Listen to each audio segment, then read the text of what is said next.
Today I'll again restart the branches of psychology. We didn't have a presentation yesterday because there was a technical issue. Now it's all right. So let's begin. Can you see the screen?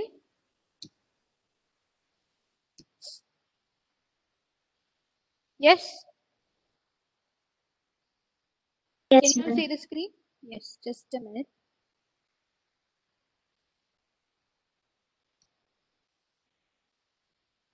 Yes, this was the topic that we dealt yesterday.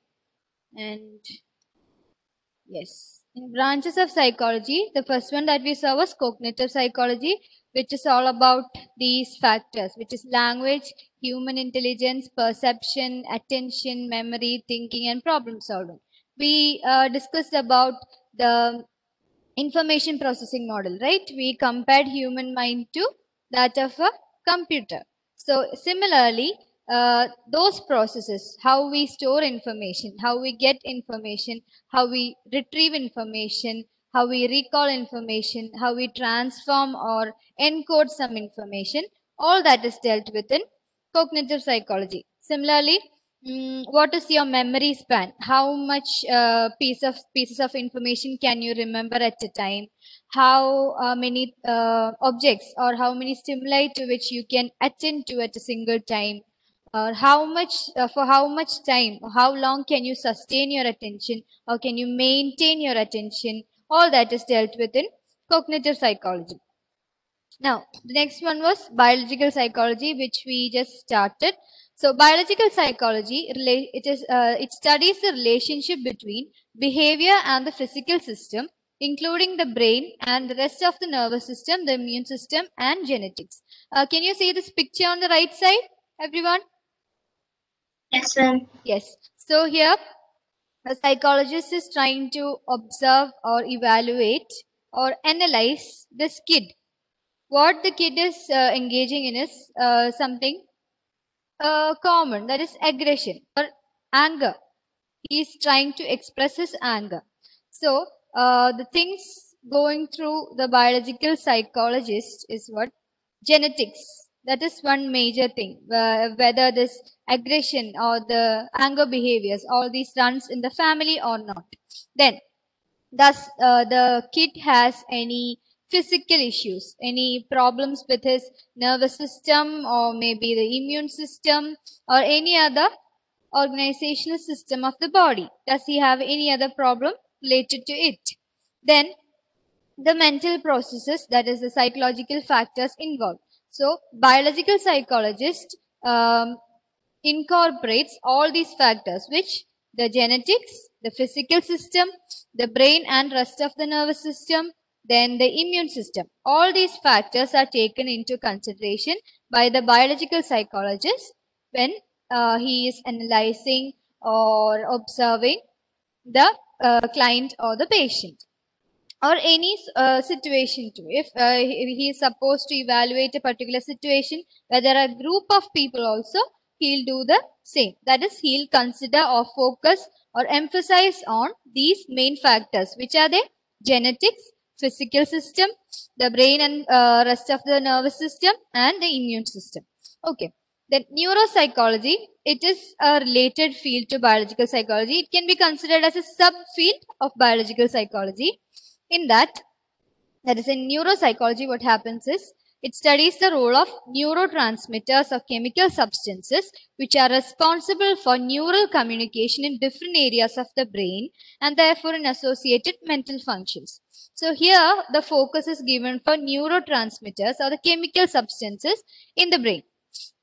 They are responsible for transferring the brain signals or the neural signals. The brain signals can be transferred only means if they are transferred, then only we can respond to a stimuli or the whole reaction takes place. The signal or the message has to go to the brain that something has happened. Then only the brain can send a message to react. So the mental functions associated with that, as well as the role of these neurotransmitters. We have different neurotransmitters like serotonin, dopamine, and so and so. We learned that in biological basis of behavior.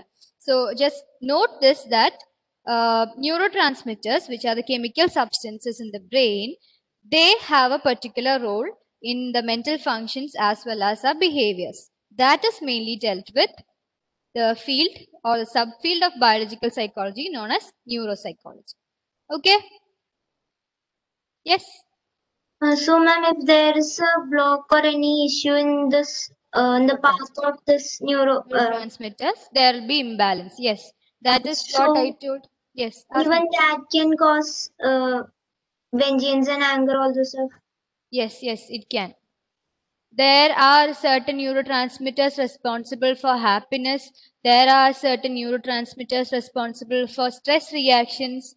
There are certain neurotransmitters responsible for sadness. So that's what I told. There is a combination of neurotransmitters, and the imbalance in them can itself cause mental disorders. Not only certain abnormal behaviors, but it can cause serious mental disorders as such. Okay. There are so many number of neurotransmitters, so I can't explain it in just a single class. We learned that when we learned biological basis. Okay. Is that all right? Okay, ma'am. Okay. The next one is developmental psychology. And developmental psychology, you can see the picture here. All the developmental stages are given. To be frank or to be precise, this deals with how we become what we are now. Okay. Right from the conception, that is, right from the condition where the person is in the mother's womb, right from there till old age, we study the basic mental functions, the behaviors, the emotions, the feelings, the stages that one goes through. All that is studied in developmental psychology. This is also referred to as human development. Okay. Here, physical, social, and psychological changes that occur at different ages and stages over a lifespan from conception to old age is being studied. So, this is not only for kids, this is not only for elder people, this is not only for teenagers, but the each and every stage of human development throughout the entire lifespan is being studied in developmental psychology. So, suppose one has to study the milestones. Milestones means when the baby starts to crawl, starts to sit, starts to stand independent of any other support, then starts to walk, then starts to speak 2 words, 3 words, then complete sentence. All those are studied in developmental psychology. And growth and development of a human being is the main focus of developmental psychology. So when you study the branches of psychology, you just connect the names to their basic functions. It'll be much easier then. Okay. Is this clear, developmental psychology? Yes, ma'am. Yes. Next one is social psychology. Social psychology we discussed earlier when we studied the social and cultural context. We discussed the importance of social and cultural context, right? And that it studies how people are affected by their social environments, how people think about and influence others. So mainly the individual and the social situation. That is the main consideration of social psychology. Now let's see what all we learn in social psychology. Attitudes. Attitudes means the general viewpoint of feeling or what do you think of something. It is, you might have a particular attitude towards me, your teacher. You might have a completely different attitude towards your mother. Maybe you will have a different attitude towards your friends, towards your neighbors. Yes, that's right. So the different attitudes, whether positive or negative or mixed attitudes, all that is learned in social psychology. Why? Because that involves a social situation, you and the other person. It involves the interaction between you and the other person. There is a give and take reaction taking place. That is studied in social psychology because there is a social context involved in it. Okay. Then conformity. Conformity means agreeing or matching to your group. So I am asking you a question. I am maybe like who all read your psychology textbook last day? So Aishwarya might put her hands up, Amal might put his hands up, and then Elvina, maybe she didn't hear the question, but she simply raised her hand just because the others raised. So she's just trying to match. Even if she didn't read, she might try to match the others in the group. Such behaviors comes under conformity. Conformity mainly means agreeing to the rest of the group. Even if we have any other viewpoints, we just simply agree. To be a part of that group, we simply agree to the group. Understood? Yes. The next one is obedience to authority. That is, anybody who is higher in authority or somebody who has power has ordered us to do something. So we obey them. That is obedience to authority. Then interpersonal attraction. Interpersonal attraction can be in terms of husband and wife, teenage love, or maybe transgender couple, the same sexual couple, and maybe interpersonal attraction is studied in terms of different contexts nowadays. Okay. Then helpful behavior. When an emergency arises, let's say, I'll tell you an example. One person met with an accident and there were three people around. Let it be person A, B, and C. Okay. And the person is lying on the floor, lying on the road, he is bleeding. Consider as a hypothetical situation. Now, the person A thinks that either B or C will go and help him. And person B thinks that either A or C will go and help him. Person C thinks that either A or B will go and help him. And what happened? Nobody helped. Yes, the three people thought that anybody of them would go and help, and finally the person ended up on the road dying on spot. That situation has happened actually, and this is something known as social loafing in social psychology. You just note, you don't have to study that now. Social loafing means the people will think that when in a group, the people will think that somebody else will do the job, so they just sit simply, they will be free. Similar situation, I would say, when I ask you a question, when I ask generally to all of you, only some of you answer, right? And the others think that the other person will answer. So finally, sometimes I get no response from you. That's why I ask specifically to someone again. I'll have to ask specifically to someone again if I don't get a response. So that is also an example of social loafing. And that is also studied in social psychology. So why did we say this? We discussed about helpful behavior. What all factors motivate people to help others? What all factors motivate people to sacrifice themselves and help others? All those are studied in social psychology. Then aggression. Aggression means the expression of anger. That is studied in social psychology. And social motivation.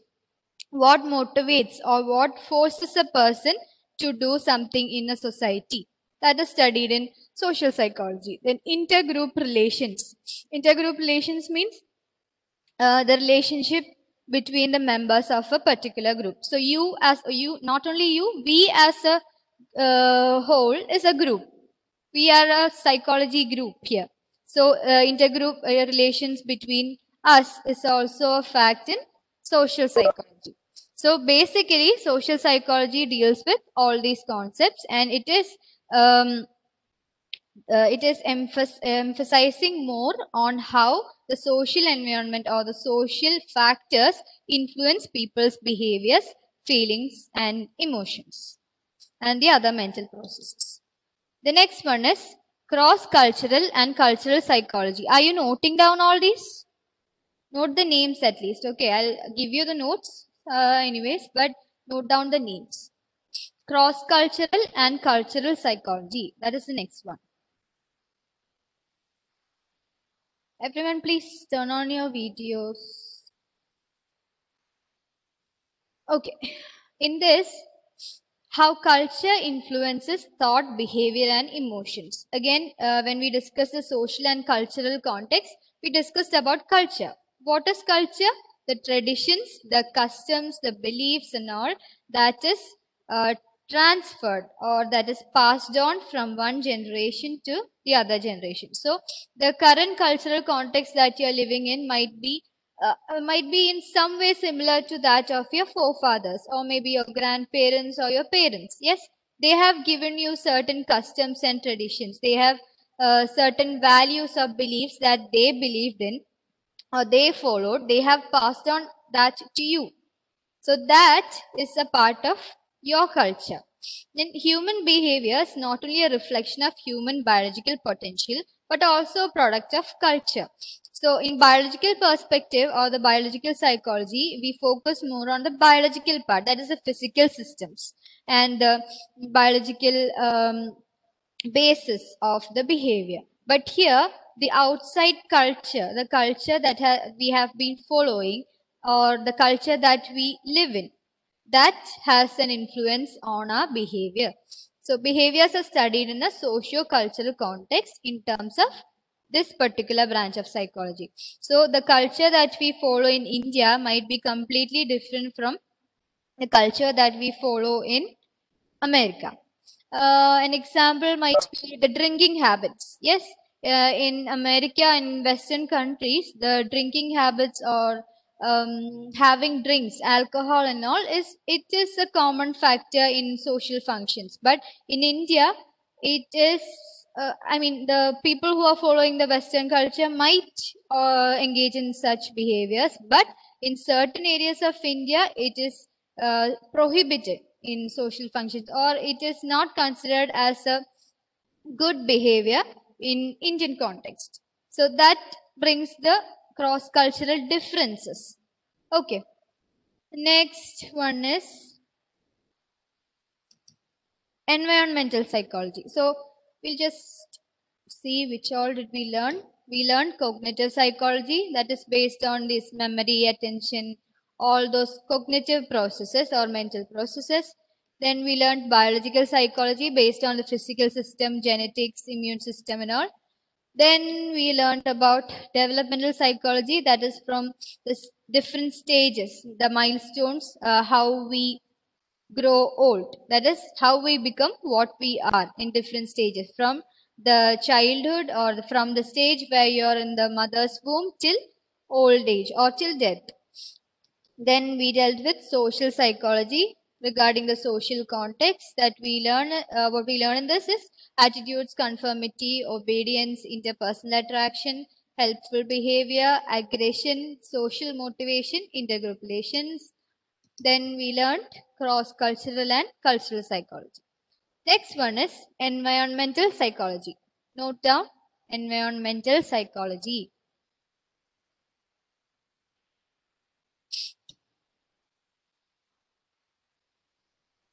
In this, this is different from social psychology. Social psychology, what did we learn?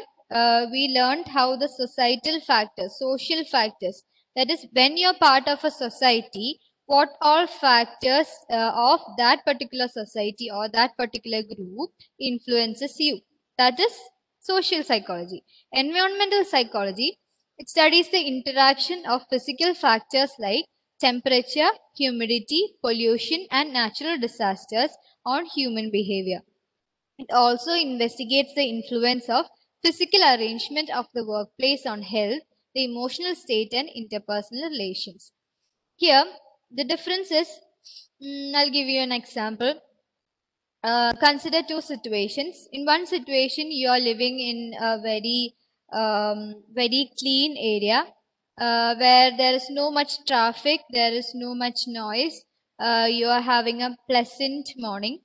You're getting ready to go to school in the morning. You get out of your house, you walk to the bus stop, and you hear the chirping of the birds.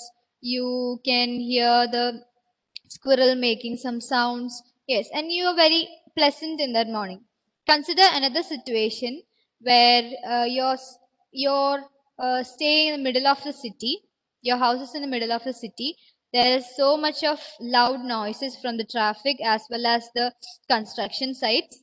The first sight that you see when you get out of your house is a heap of garbage in front of you, and you can hear horns, the horns from the vehicles. You can hear people shouting out loud in your bus or maybe in your locality, and you again walk in a very moody manner to the bus stop. So both these situations, the same person is going through both these situations, but how this person feels, what he or she thinks, or what he or she might behave or react to that particular situation might be different, right?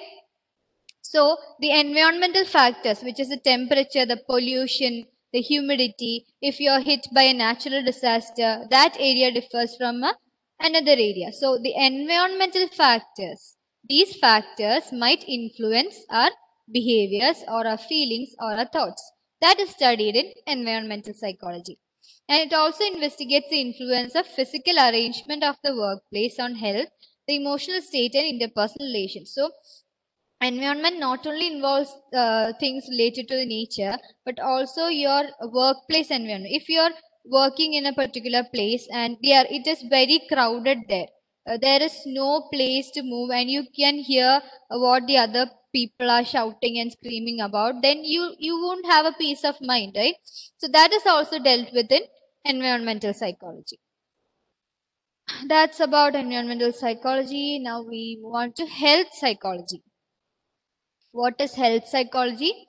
It focuses on the role of psychological factors like stress, anxiety, etc. in the development, prevention, and treatment of illness.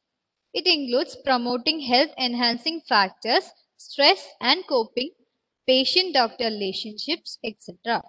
Is there anybody who falls sick very very frequently? No? All psychology students are very healthy. Ma'am, actually I have allergies. At times I get Allergies. cold. Cold. Okay, so you get frequent colds. Is it? Yeah. Okay. Yes. And what do you feel when you get a cold? I feel so terrible. Terrible in sense? Like, Irritated? yeah, Frustrated? feel so weak. Feel so weak? Do you have your food properly? Actually, I don't feel any taste when I eat the food. So, what about your sleep? Uh, I get headaches. Headaches, I and it don't disturbs get your proper sleep? sleep. Yeah. Yes. And what do you do to manage all this? To relax? I'll eat medicine.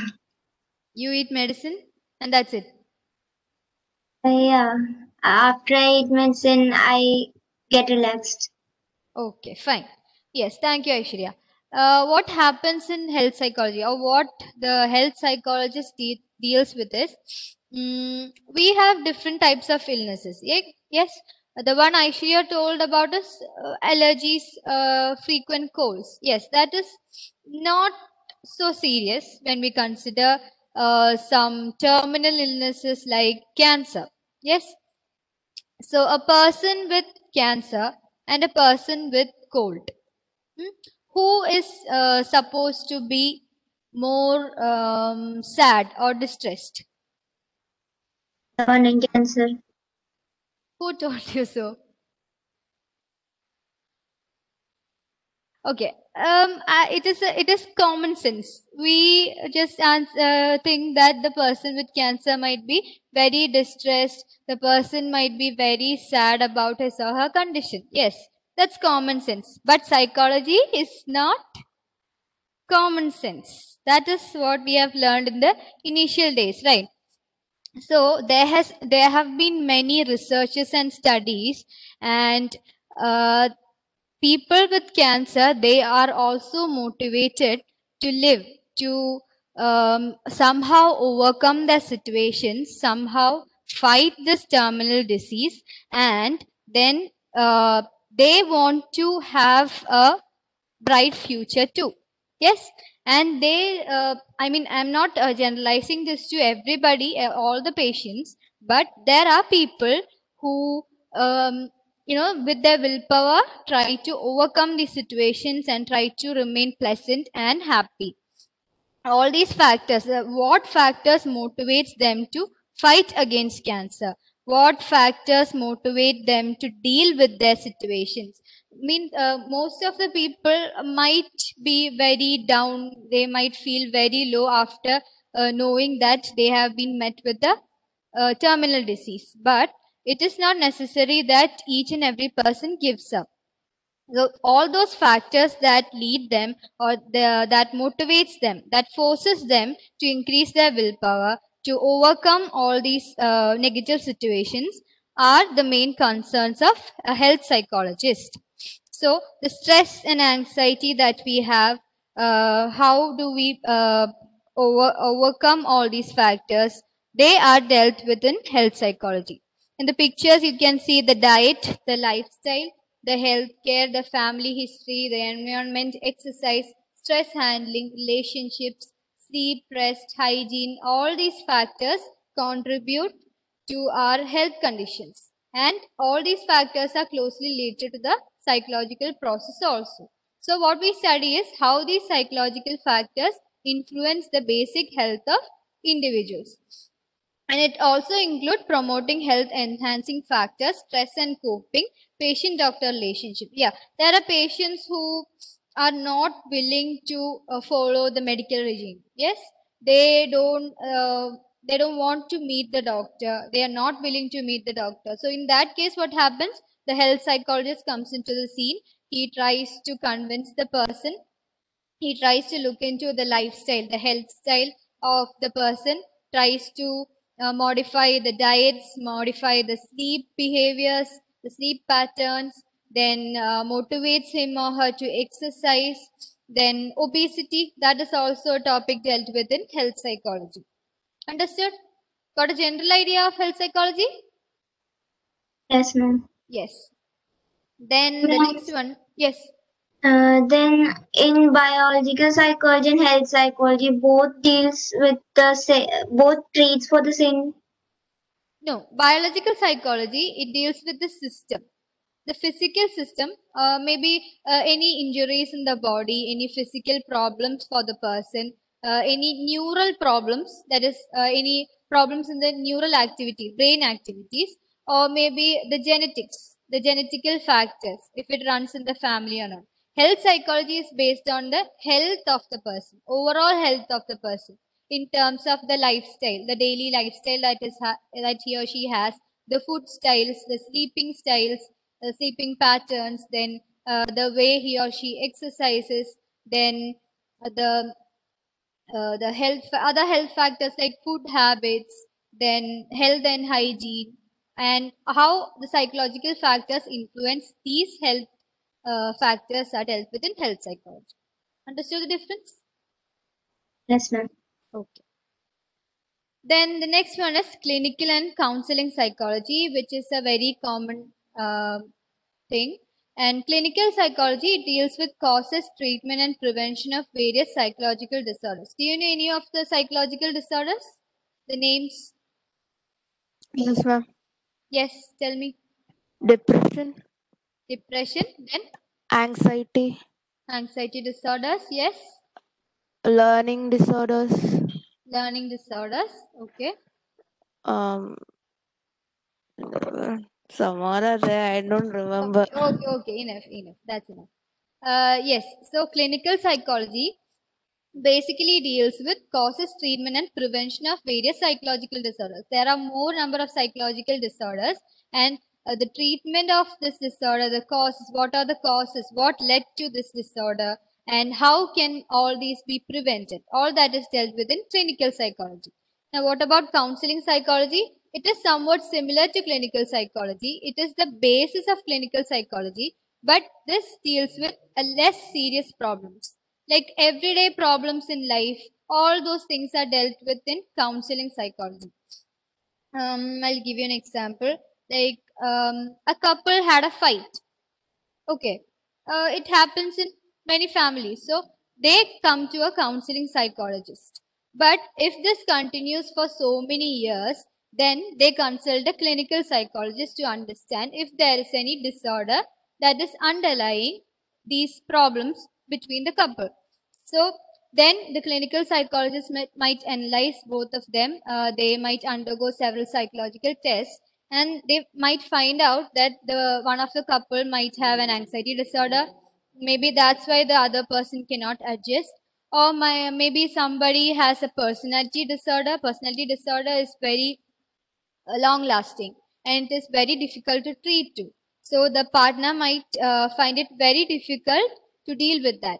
That might be the underlying cause of the problems or the tension between these couples. So that is the basic difference. The everyday problems or the everyday life situations might put us in some problems or issues. They are dealt with by the counseling psychologists, which are the less serious problems or less serious issues. And the more serious disorder kind of things are dealt with by the clinical psychologist. And in this section, we also deal with the difference between a clinical psychologist and a psychiatrist. Raina, you might be knowing, right? Difference between a psychiatrist and a clinical psychologist? Yes, ma'am. Yes, please explain.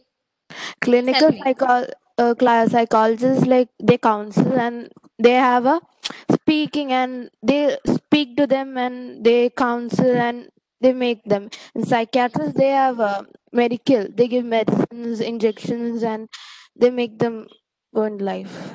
Okay, sure. So the basic, that's the correct answer, Raina.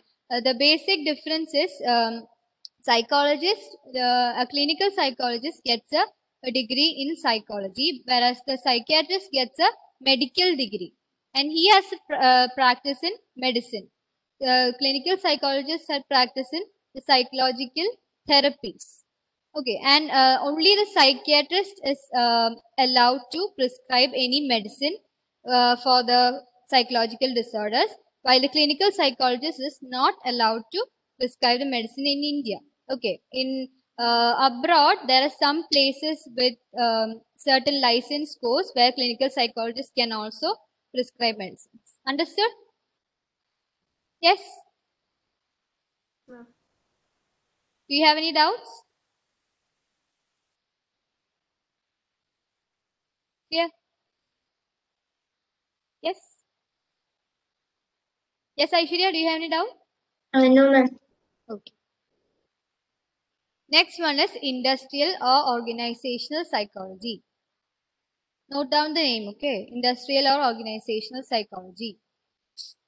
This deals with the workplace behavior, focusing on both the workers and the organizations that employ them. They are concerned with training employees, improving work conditions, and developing criteria for selecting employees. So, if after doing psychology, you are employed in an organization, what you have to do is the work nature will be like this. You will be engaged in helping the board members in selecting employees to the organization. That would be one job. Then you would have to conduct training sessions for the employees as well as the employers, and they have to increase their profit or the productivity of the company, right? And we study the psychological factors. We give them psychological means through which they can increase their productivity. They have to increase their productivity and their profit by this particular time. So we give them certain psychological strategies that has to be followed in order to increase the productivity or profit. That is another job that they do. Then these work settings, they also provide different tensions and stress to the employees and employers. So what we do is we train them, we give them stress reduction strategies or techniques, we teach them that, and we give weekly sessions or monthly sessions in order to deal with this. And that is another work that industrial organizational psychology deals with. Okay, understood? And it's almost time. I think we'll see the next portion, the next class. Yes, evening we have one more class. Okay. Do you have any doubts till now? Yes? No? Social loafing again. Ma'am, can I ask a doubt about the laughter therapy? Yeah. Even if the treatment is going, and what if the patient is still thinking about that? So will that treatment be efficient? I didn't understand. Even if? And the patient is still thinking about the problem he or she have, Okay. and the therapy is going on. Means laughter therapy is going on. And So will that be effective? will that be affecting the person or the patient? Is that what you're asking? Will that cure what the problem of the patient? Okay, yeah. Laughter therapy as such is not only the only treatment for any disorder. Okay. And whatever therapy we provide it in a combination. For a person, what we do is we study the case, we analyze it, we do several psychological tests, we take the detailed case history, we take something known as mental status examination. Then we know the complete history of the person, and then only we prescribe the therapy to be done. Okay, and for very serious issues, we refer them to the psychiatrist also, because they might need some medical attention or medical help. So if this therapy is not working, or if this therapy is not only the one required, we also suggest medicines. We refer to psychiatrists and they provide medicines. So psychotherapy as well as the medical treatment might go in hand with each other. Understood? Okay, ma'am. Okay. So we are running out of time. We'll see in the evening. Okay, bye. Thank you, Take care. ma'am.